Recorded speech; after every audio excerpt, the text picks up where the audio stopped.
Right, so hello and welcome to J&J Presents the Unofficial Ultimate Team podcast. I'm Jordan, I'm Jamie. and this is where we discuss all things FUT from the average man's perspective. The average man being we do not spend money, or if we do, it's very little. Road to glory, baby, all the way, all the way. So, Jordan, it's been a while since we've talked properly. This is correct, yeah. Good to see you again. So, what are your feelings on this year? How's it gone? Do you think? Do you feel? What have you liked? What have you disliked from FUT this year? It has been a jammed packed year this year with from so much content. I mean, what do we start with? I said my first suggestion to start the topic was be SBCs. We all love an SBC. I've done one just about 20 minutes ago. Wonderful. What one would that be? Marco Royce. The moments. Oh, Marco Royce. Oh, I love a Royce card. So it's just, yeah, I've got to do him. Whether I use them or not, that's a different thing entirely. Sorry. All So right. I was just on about the end of an era Bale, most recently, most expensive one. Yeah, I did him for free. I played someone else's weekend league this weekend, gave him a go. He's not bad. Maybe it's the 4-4-2 formation. Obviously, when you're using someone like that out wide, you don't get the most from them in a 4-4-2 perspective. But I mean, how much was he to do? I think I saw last on the market 1.3 million, 1.2 million, around that point. I don't know if he's worth that, to be honest. I don't know if he's worth that. The stats would say so, but I'm not sure. I haven't actually played with myself, so I wouldn't know. Well, stats are a lie. Stats can be a lie. Oh, sorry. I was going to say I'm going to lead us to our next point with the body shapes of the characters. Yeah, that's been an interesting one. I've followed a few YouTubers this year talking about how the body shape can have a big influence on gameplay mechanics and how a player can dribble. Now, Inception talks about certain builds as gameplay compensators. So if you're looking at the Messi's or unique body type, obviously if the gameplay can be a bit laggy when everyone's on, they move fluid and freely and they can still retain that sharpness, and others don't. Which is interesting, but I don't know. Sometimes I wonder, are we overanalyzing the game? I mean, the hours we put into it now, are we at a point where we're overanalyzing FIFA? Is it as bad as people say, or are we just putting something to it that's not there?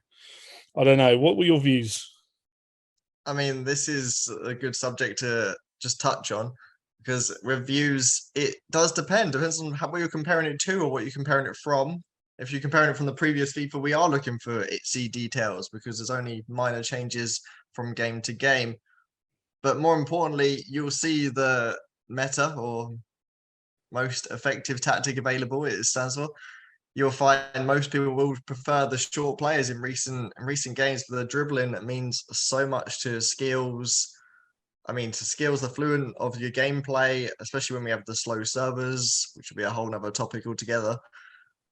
But yeah, I think it does mean usually the clunky characters just not really doing it for many people this year. I'll be honest, but when I the reason I say things like that is because it doesn't matter how fluid the gameplay is. I'm never going to be a super effective skill player. That's not my game.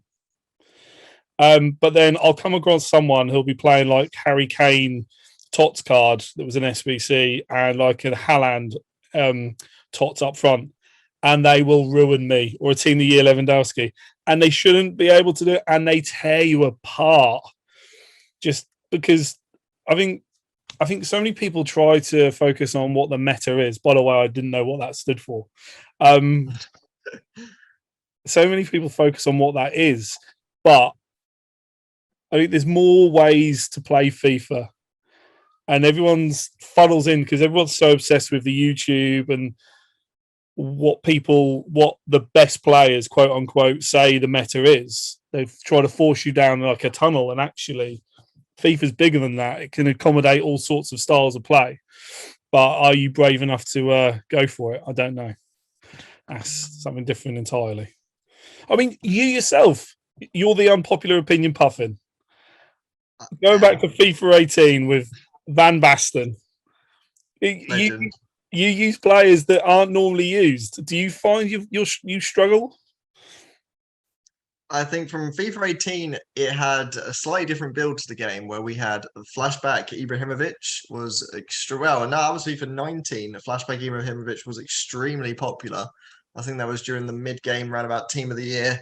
That was a flashback around there. That was a very popular card to do. And they've slowly, I think, it's been less viable year after year. That Van Basten year, I remember there was a lot of big cards. Ronaldo was still number one. Messi didn't even compete. But now we think we're getting more to a point where the smaller, more agile players are better and better each year. And I think this year was the first year. I think it's been a lot harder to use those bigger players. I think one time I did go against a guy using Alan Shearer, which would be a horrendous card to use, I would imagine. But he did really well against me. I mean, I think I beat him in the end, but it was incredible to see someone even using a player of that horrible, horrible build of a character with not the best stats, especially with pace involved. But I think now you're getting towards Tots, we've got bigger players, bigger stats, maybe more pace, maybe With a bit more fluent. But with maybe that just means the Mbappe types might be even better now because of the more stats. Or I don't know, maybe it's even the playing board. I'm not too sure. Well, first, I mean, we are beyond tots now. So, I mean, they're throwing agility and stuff on cards now. I mean, we're in shapeshifters, and they're offering all kinds of solutions. I mean, there was just recently a Chiellini SBC. The value on that was horrendous. I mean, horrendously good. Sorry, my terrible English. It was like 100 and something K on Xbox, and like the best card to use on it was an engine. But he's like over 91 pace. He's agile. He's quick. He's an absolute animal. So I think they are compensating for it themselves in a way. But yeah, it's been interesting FIFA. I was talking to someone earlier. I was saying actually it's been a good year. I mean, people moan about the game like it's the worst thing in the world, but I've always been actually a really good year. I've really enjoyed myself, and I'm surprised. I'm surprised because I actually stopped halfway through last year, but for a bit and then come back for tots. But this year I've been in the whole hog, been the whole way in. The whole hog. Yeah. Yeah. Yeah. Well, that's it. You've pursued all the way through with your RTG and you're quite well off for it. Well, yeah. It's been a funny old year. I mean, sitting on 6 million at the end of tots with 6 million in tradable players minimum. It's been a first for me, but it's not been hard. I mean, it's consistent. It's been consistently deep. I've been at a consistently good level this FIFA as well. So I've done what I've done. Well, it turns out. So a little backstory. I always used to bottle elite, as you know, Jordan, Oh because yeah, I I do. used to insist on playing 40 games in a day and wonder why I didn't get there. It's a little thing called burnout. Little thing called burnout, Jamie. Well, it turns out if I stagger my games over a weekend, Jordan, now you'll be surprised when I say this, I can get anywhere up to 18 wins. Ooh, And it I turns would out, like to have witnessed that. well, all I had to do was stagger my games. It's incredible. It's incredible, really. And just to prove it doesn't, I'm still as useless as ever if I try to play 2 million a day. I played 30 odd last weekend and got 59 on one account because I played 2 million a day again because I had vouchers to do as well because vouchers got no internet. So, but yeah, so going on. So we talked about some like guaranteed packs, something the community were desperate for. They were desperate for guaranteed packs. We've now got guaranteed packs. So we're guaranteed packs. I mean, rated players. Now, I think one thing everyone can say this year is the market this year has been dead, largely Oh dead yeah. most of the year. I mean, if it's not a promo card, it's not worth coins. I mean, even team of the seasons.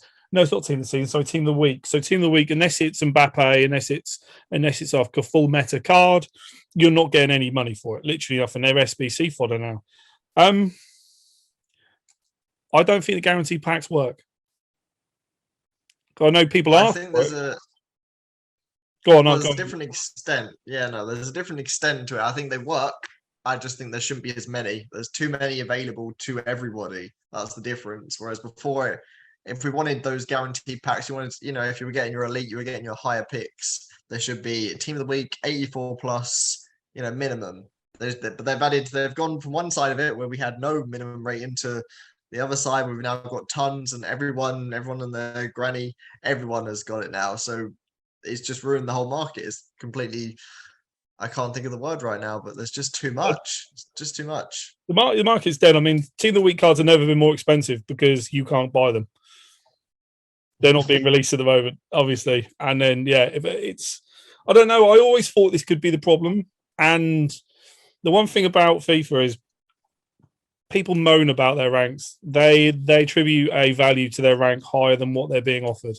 And obviously, people get elite and go, well, I deserve this. So hang on, hold on, Petal. You've got someone getting first in the world, and he doesn't guarantee. You know, he's not guaranteed anything. You're not guaranteeing Mbappe because you've scraped into elite. Because one thing I've always said about FIFA is we know some good players, we know some not so good players, and I know the not so good players work as hard, if not harder, than the better players to get their weekend rank, because every game's a slog for them, or nearly every game. Whereas the better players, and you know, you're not too bad yourself, little backhanded compliment for you. Used to be. Yeah. How many hard games did you get over the course of a weekend? Realistically, not many. Well, I'd say 50%. No, not hard games. Not hard. I guess we were talking hard games is probably 10, maybe slightly less, but yeah, I'd say 50%, probably about right. No, because I don't think you get as high if it was hard games all the time. You think it's not a great deal of hard games in there, because what separates the average man, you and I, from the good players is they're consistent. We're not. I mean, I've lost track to how many times I've lost to someone and thought there's no way that person should have beaten me, and not in an arrogant way. It's because I've been poor.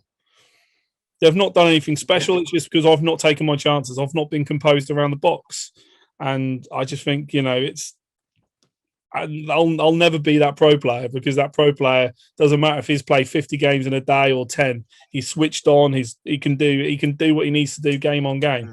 And something that we can't do. We can't do it, Jordan. And even if you think you can, Jordan, you can't do it, mate. It's not happening. No, so you're spot on. What do you want to talk about next, mate? Best SBC of the year. As obviously you've just mentioned, Chiellini there is an absolute bargain for the price. I know I didn't play the entirety of this year. I recently stopped a few months ago. However, I'm sure there's some bright SBCs up there for SBC of the year, and then obviously SBC flop of the year. I can't think of many I've not enjoyed. I've been quite careful with it. I've done what most people do, because obviously I run an RTG account. I tend to look at reviews. I tend to think very carefully about a player. My biggest flop ever wasn't even this year. That must have been FIFA 20, and that's Ansu Fati. It was first player of the month, and he just wasn't what he promised to be. And I've tried to stay clear of that ever since. I really have. I can't think of one where I've been like, wow, I'm really disappointed in that card. But yeah, Chiellini probably definitely the best for me. He's just head and shoulders above things. Or I'll tell you, it could be a bad one. And Kunku, not because it's a bad card, but because he got 3 in a row. So if you've done one, you're going to be gutted on the next. So if you do the first one, you'll be gutted when he gets that next one, and then the next one. It's gone are the days when you could submit that first one as a big part of the cost. But then Watson, because it's a bad card. I don't actually think I now feel that SBCs, I don't think you get the best value in SBC cards. I always think the best cards come from the market. I don't know why I think that, but I sort of think, you know, that's in my head for some reason, and I can't shake it. Other than Chiellini, who's an absolute animal. But I suppose one of the big contenders for card of the year would have to be Flashback Benzema, because I mean that Flashback Benzema, when it came out, with people still talk about that card in hushed tones. It just, I don't know what it was. I think the attack and AI on it was pretty good, especially for its work rates. But do you have a card that sticks out for you? One you liked, one you disliked? Just before I move on to my favorite card, we had that Benzema, just staying on topic there. I didn't actually like that card. I found it was really bad on the Series X version of the game, but he was really good on the normal version of the game. Now, I know there's not huge differences between each version, but I don't know why, but I found there was a big difference for that Benzema. I felt like he couldn't shoot nearly as well on the Series X version, or the keepers were slightly better on the Series X version versus the normal version of the game. Now, I don't really know why that is particularly, but yeah, no, I don't think he was as good as everyone was rating him to be. But then if you didn't have the Series X version, you wouldn't know the struggles that I had. I didn't have a Series X straight away. Did I? I only got one in January. So no. Well, you know, early doors, I thought the keepers were diabolical. They were terrible. They were just horrendous. So maybe that has something to do with it. And they still have moments now where you think, I mean, I think I lost the game earlier, and 2 times a guy went through on goal, and Van der Sar just laid down before he took the shot. He just lifted it over him every time. Like, he'd gone down far too early. You're like, what? I don't know what I'm looking at, but I mean, it's FIFA doing FIFA things. It's got, I suppose when they rush a game out to a degree, when there's a strict deadline, then we will have 1 or 2 teething problems throughout the year, but that's fine. So you were going to move on? No, did you say you had a card? You had a card in mind? Yeah. My favorite card this year, without a doubt, was the Europa League version of Fekir. Nice Frenchman in the midfield. Yeah. He could play everywhere. There was no place he wasn't good on the field. I managed to play him in striker. I managed to play him left attacking mid when I did a 4-2-3-1. I managed to play him left wing. I don't think he was his greatest in left or right wing. I don't know why. It just didn't go too well there. But in Cam, he was brilliant, always supporting the striker. I think one point I tried him in CDM and centre mid, and he was brilliant from there because he's a little guy. He's got great balance. He had great strength. He was the perfect for the meta, if you want to talk that really. He was just insane, and he played way above his stats, and he was incredible. He could finesse, he can tackle, he had the strength, he had everything. He was a mini strong Messi, I like to say, maybe a Carlos Tevez, as you could say. And he was insane, and definitely the best SB. And for a price of 92k, which maybe was a little bit expensive at the time, no, not really. I don't think 92k is ever expensive, not when you get in weekend league of 100k a week. Yeah, no, roundabouts. Yeah, I had the card. I played him striker at early doors. I think he replaced Gold Jesus for me,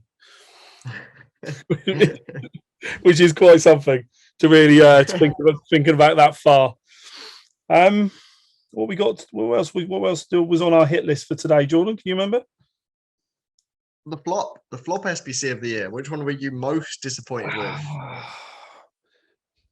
I can't think of one, mate. I've sort of stayed away from sort of a lot of SBCs. It's been part of my strategy this year. I've actually got a strategy. It's long term. There's no good following me early doors because you'll be skint. But I've not used many. I've not got on with. I can't even think of one. Genuinely, I can't think of one that sort of jumps out at me. I'll give you a few contenders. There was Flashback Kante. He came out for 400k when his normal card was 350k at the time. You've just reminded me. Nobody could imagine why he was that expensive, but EA decided 400k was a great price for a card that was worse than his normal card. I think he had a slightly more agility and less everything else, except for I think an extra 4 pace. But I think that's definitely one of the worst SBCs of the year. Right, okay. So that Kante card cost me 200k. Because I bought Kante about a day before they dropped the SBC, a couple of days. I lost 100k on him immediately. Then I put him up for 100k under market value by accident. So I lost 200k on that. I got Kante. So yeah, I never went back to him. Yes. Thank you for that painful reminder. That definitely that one. That one then. Definitely that one. Another candidate for it was there was an Aubameyang SBC that came out. I can't remember exactly. That was an Arsenal one. Was it Flashback? It was a player moments Aubameyang. Came out. It was almost 700k, and because of his, I think this was another one with a body type. He's a bit of a thick body type. Work rates weren't good. He had nothing really going for him, but 700k they put him on for, which was very steep. There's been some horrendously expensive SBCs this year. I suppose that's the one thing that's missed. I'll be honest, I gave Aubameyang a miss because FIFA 20, I put 400k into an Aubameyang SBC and he didn't last the month. I hated him. I hated him. I remember talking to you about it, and because he had like 95 pace or something, and he got caught by everyone. And you kept saying it's because his dribbling's low. So, you know, running with the ball, even though you're booting the ball at your feet, with that high pace shouldn't be a problem, but it was, and I hated I hated it. He didn't last a month. So yeah, I mean, there's been quite a few really expensive SBCs. I still see Varane about. Varane seemed Varane's one that got away for me, but he was like 1.1 million at the time, and I probably had it in coins, but I weren't willing to spend it. But because he was high rated and he came out early. So there's been a lot of good value in cards like that this year. Like you still see some cards that have been around for ages because there's some of the SBC cards have been like high rated and they come out early. But again, 1.1 million when you're relatively early into the game, and especially French links are great. We love French links. Prem normally brilliant, obviously because it's the most popular league, but you're still quite restricted in that because it's not an icon.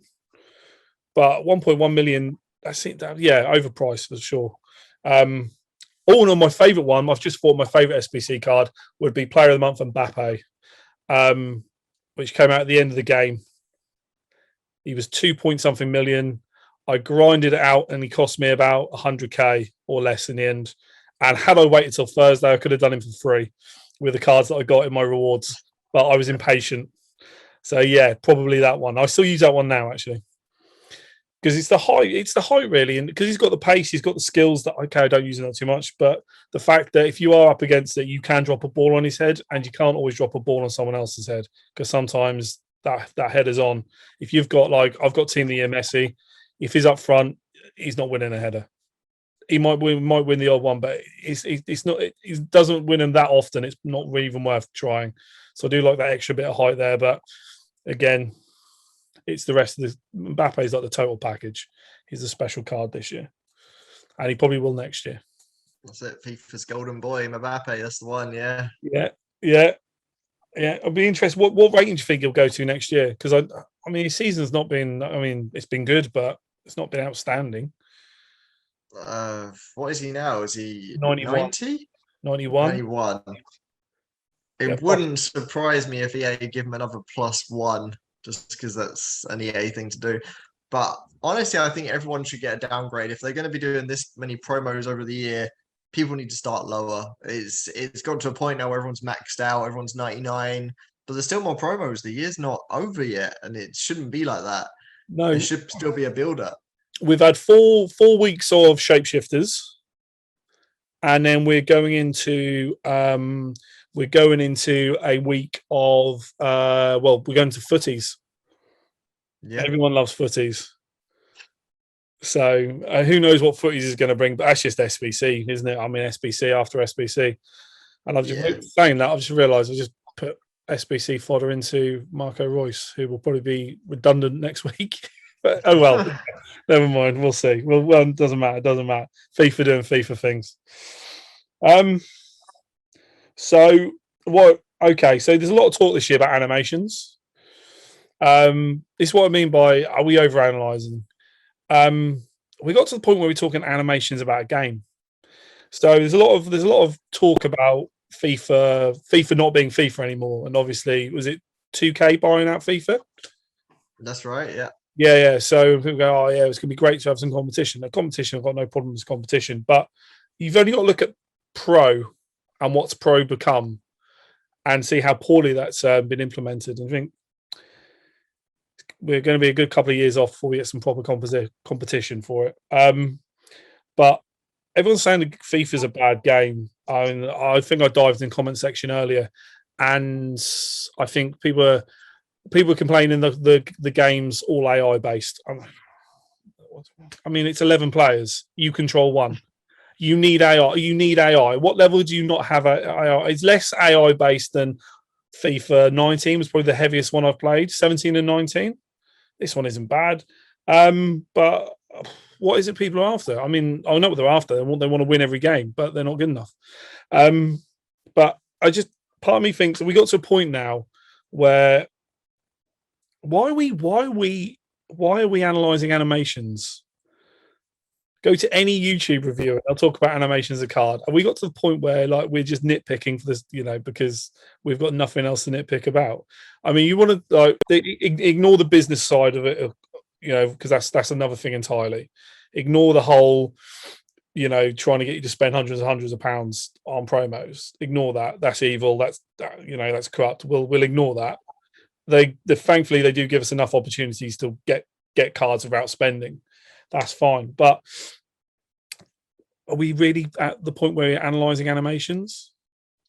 I don't know. This is the thing. There's there is a lot of debate around animations, because if you have a player that's 99 rated and another one that's equal in stats, but the animations can make that difference. He can pull off a skill a little bit more fluent than the other one because he's been worked on a little bit more of his player shape, his model, better animations that come off the ball, on the ball. Then maybe it gives you the edge over the guy that's the same statistics. So maybe the animations are a lot worth it, because you'll find one's a lot more expensive than the other one. But is that just hype, or is that because they are genuinely a lot better? I don't know. I mean, sometimes things happen in games. I mean, obviously there's a collision detection system. I'll be honest. I managed to elbow a ball away in a game earlier, and I was like, what's going on there? And yet another ball hit a pace. Some player's back is brought under control, without being able to see behind him, and you carried on running smoothly. But that's a different thing we're talking about. But I just think that, are we giving the game too much of a hard rap? We're being too harsh. Because actually, as football games go, I mean, what doesn't it do? What doesn't it do? Yeah, no, it does. It does do most of it. Without having a bit of a rewind of the AI involvement, a recent patch, which I'm not sure has come to console yet, which is a very interesting patch. EA have replied to all the people that have complained about the auto tackles. I'm sure you're well aware. If you jockey in front of someone, they walk straight into you, there's an auto tackle. The most recent patch, you know how I really enjoy patches. You do, yeah. One of my favorite bits about FIFA is how they change it every 5 seconds over the whole year. But yeah, the most recent patch is taking away auto tackles when people are jockeying. And at first you think, oh, this is brilliant. It means manual defending is coming back in. But then people start to remember how terrible manual defending has been all year. So there's one clip that I managed to see on the Reddit forum, on the FIFA Reddit forum, which is a guy tackling a guy 12 times and failing to get the ball. And it is a hell of a watch. You watch the guy pass around the box, dribble, tackle, straight out to the guy, pass, etc., etc. It goes in a loop. But if they hadn't taken this new patch, which is the auto tackle, which was probably the most effective way of tackling, because you weren't pressing the button and the AI has already worked out the perfect tackle for you to make. And now it's really bad. There's people doing roulette spins past people, and the guy is just watching the ball go past his feet. He's not even attempting to tackle anymore. When does this go live? This should be going live any day now. I think it's been on PC a good few days. So this will be fascinating to see on console. Right, so the one thing is, I've always been a manual defender. I don't AI defend. When I did play football, I played in defence. I like to manually defend. I'm too much of a control freak not to, and I've got a good success rate. Now, it can be annoying, especially when it's a tight area. You've got round a defender, you go to get a shot away, and then there's this player who's sort of nearby, but not nearby enough to really worry about, especially when you see the cursor. They get a foot in and pull the ball away. That is a bit annoying. However, as you describe, if you run into a defender, or to go against what I've just said, my own point, if you're that close to a ball and your AI isn't taken over because you can only control one player at once, then that's fundamentally not working as a game. Because if you're in a real life, comparing it to real life football, we shouldn't do that too much because it's a video game. But two defenders will go for the same ball if one thinks they're in a better position to get it. They just will. If you know, you see it all the time. You watch Premier League highlights, you can watch Champions League highlights. Player dribbling in the box, two players will literally go into the ball. If that ball's there to be won, they'll go for it because they want that ball. When I talk about AI defending, when I think about FIFA 19, where the defender used to leap out of position and win a tackle, and it'd be a good 5 yards away. That's what we're talking. We're not talking a yard. We're talking 5 yards. Would bully a player out off the ball and everything. You couldn't use you mentioned earlier about larger players. You couldn't use smaller players in that game. You just couldn't. So yeah, I think that sounds horrendous, Jordan. I'm not being loud. I think that sounds awful. Well, as soon as this patch was going live, I saw many discussions of how every game now is 5-5, but maybe this is just a new patch thing. I know for a lot of new patches that come out, they do change things immediately because nobody's used to it.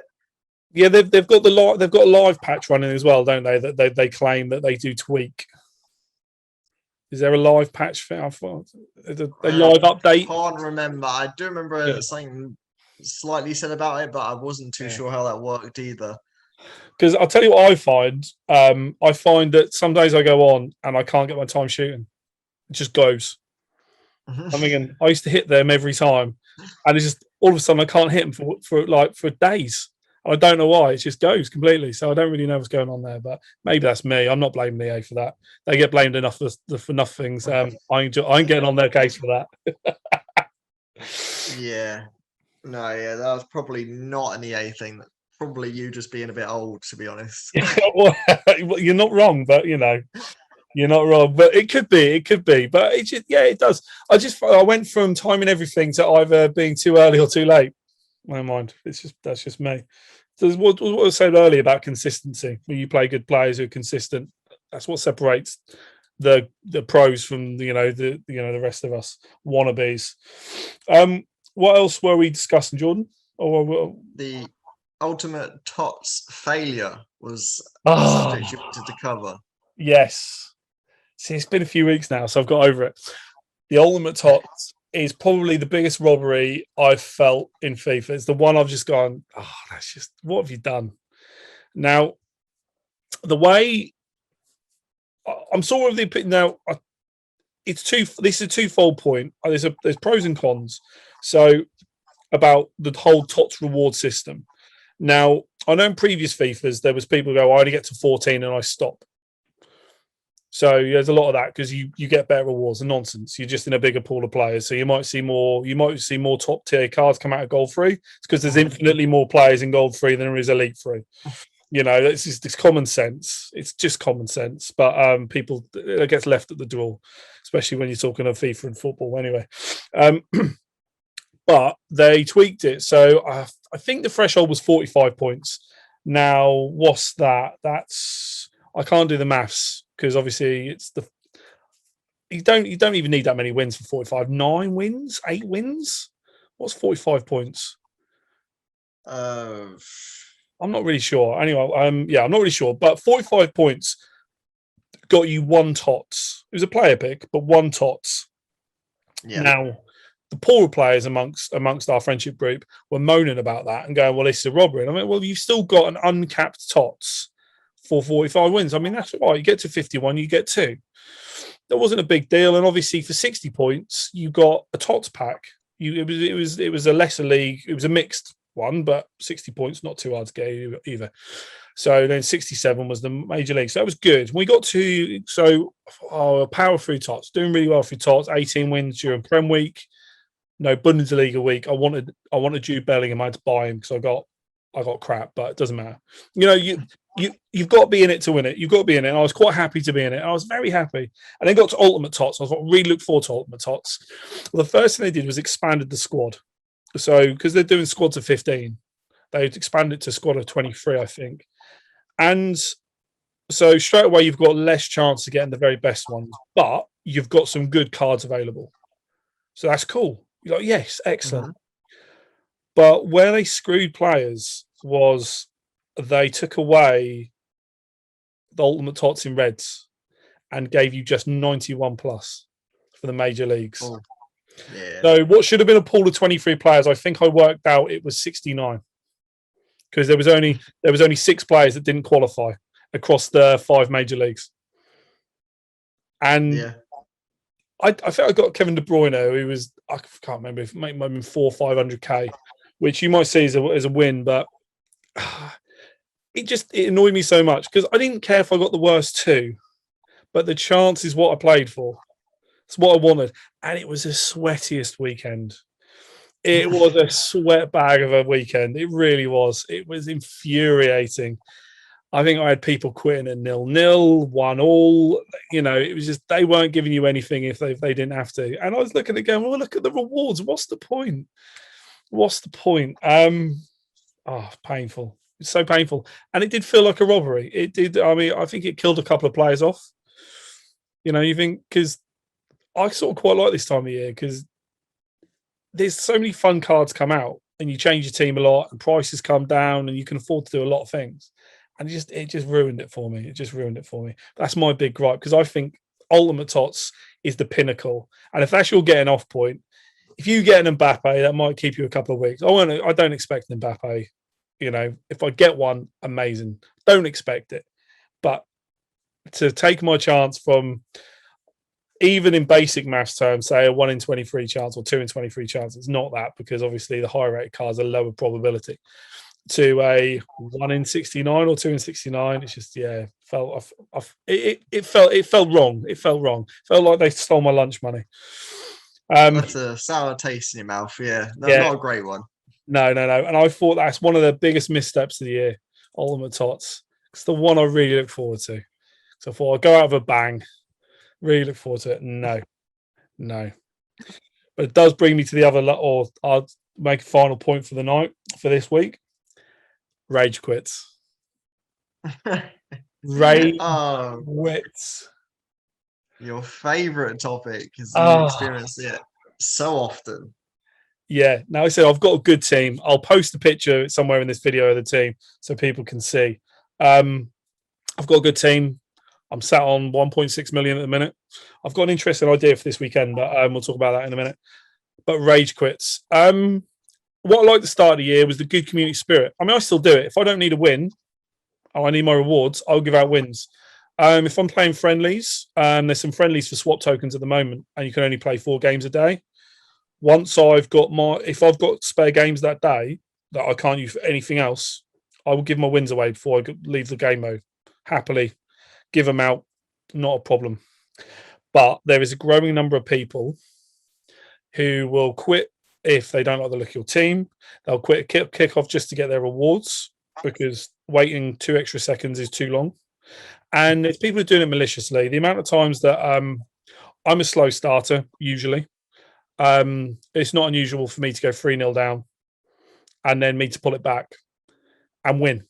The amount of times that's happened and I've got level and they've quit. I've had people quit in the 89th minute because I've had a penalty. I've had people equalise and quit. It doesn't matter if they don't like your team. And it's the worst I've ever seen it. And I think it's like the point system because you get something for it. But that's spread. But personally, I think it started with the next goal wins fascination in friendlies. Icon swaps. Yeah. That's where it started.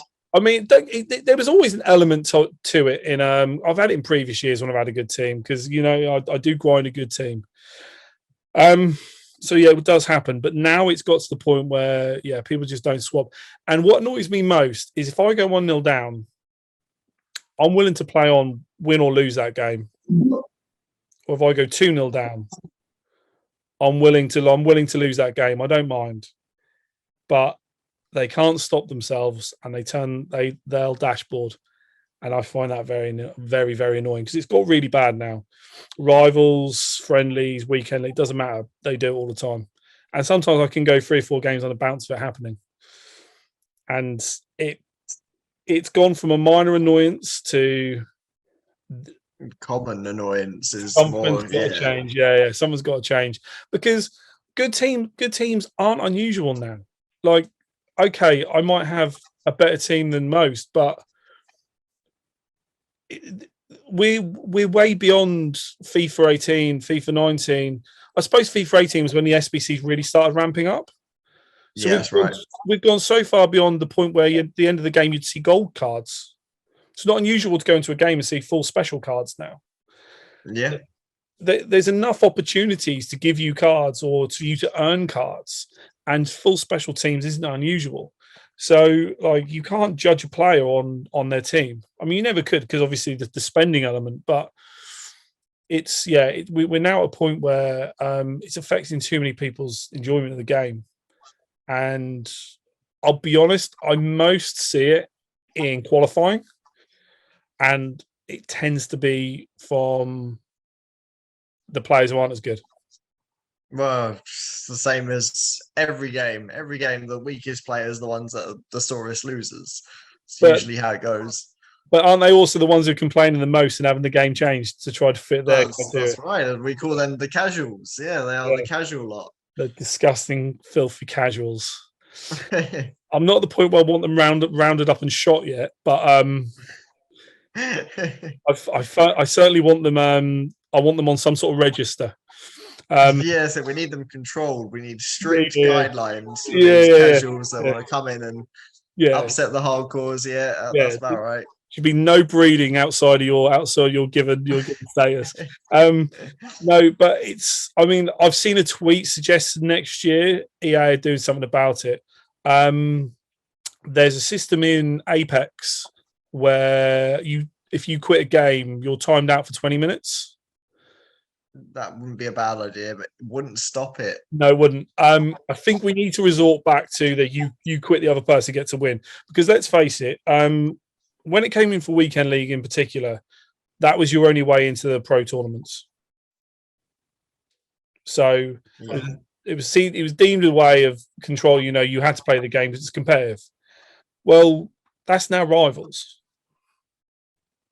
Yeah. And Weekend League is more fun than rivals because it's not as sweaty, because you're not playing players a similar level of you every game.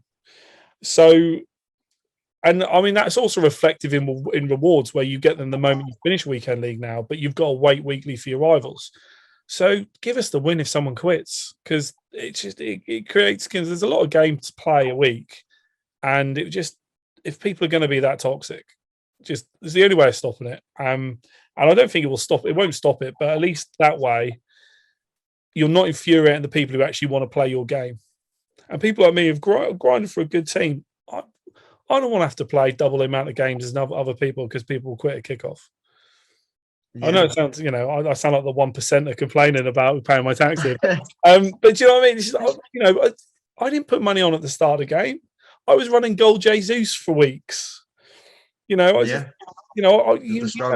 I've worked my way up. I've had 2 good pulls all year to bring me into a couple of million, which is in the years I've played FIFA, is very unique.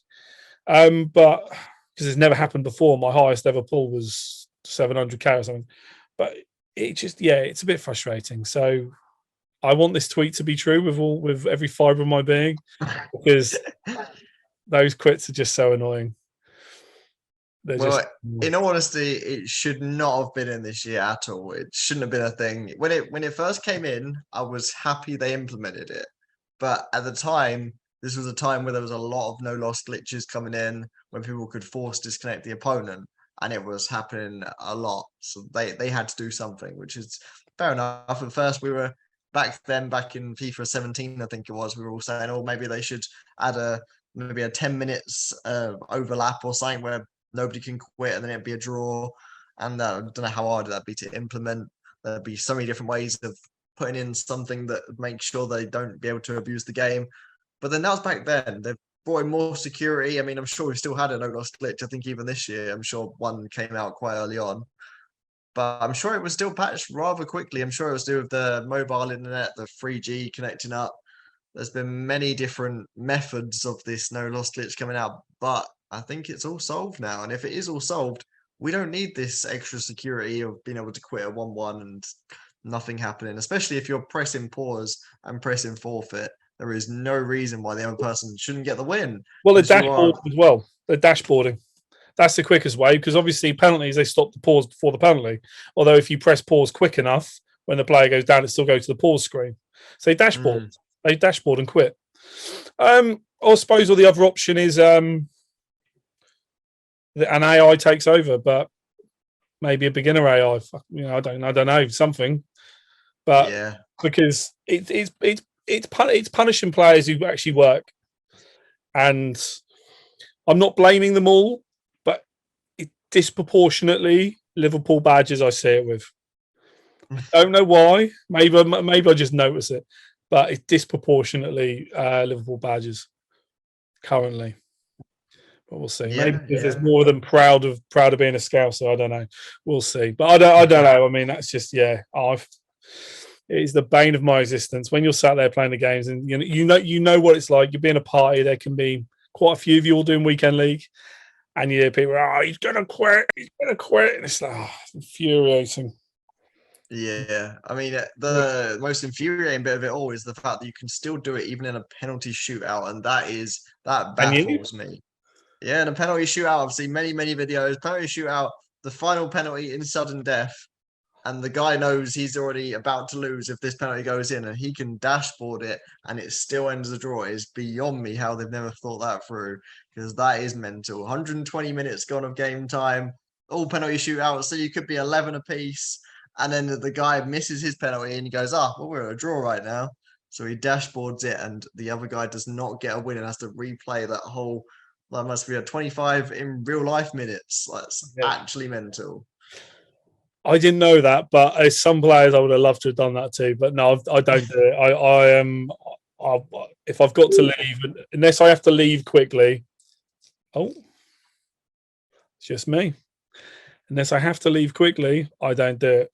But as Jordan's left you and me, we'll call it time. Anyway, thank you very much. That was the J&J Unofficial FUT podcast, and we're back with you again next week.